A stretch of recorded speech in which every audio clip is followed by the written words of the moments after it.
திருவண்ணாமலை மாவட்டம் செங்கத்தை அடுத்த காயப்பட்டு ஊராட்சியில் குடியரசு தினத்தை முன்னிட்டு இன்று கிராம சபை கூட்டம் நடைபெற்றது.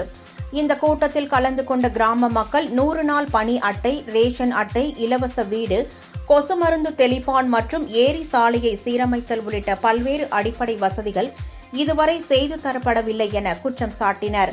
மேலும் கிராமத்தில் பல மாதங்களாக கொசு மருந்து தெளிக்கப்படவில்லை என்பன உள்ளிட்ட பல்வேறு பிரச்சினைகளை கிராம மக்கள் சுட்டிக்காட்டினர். இதையடுத்து ஊராட்சி செயலர் விஜயகுமார் ஊராட்சி ஒன்றிய திட்ட அலுவலருடன் கைபேசியில் தொடர்பு கொண்டபோது பொதுமக்கள் திறந்தவெளி ஒலிப்பான் மூலம் தங்கள் கோரிக்கைகளை தெரிவித்தனர். ஆனால் வட்டார வளர்ச்சி அலுவலர் உரிய பதில் அளிக்காததால் அதிருப்தியடைந்த கிராம மக்கள் கூட்டத்தை புறக்கணித்துவிட்டு வெளியேறினர். இதனால் அப்பகுதியில் பரபரப்பு நிலவியது.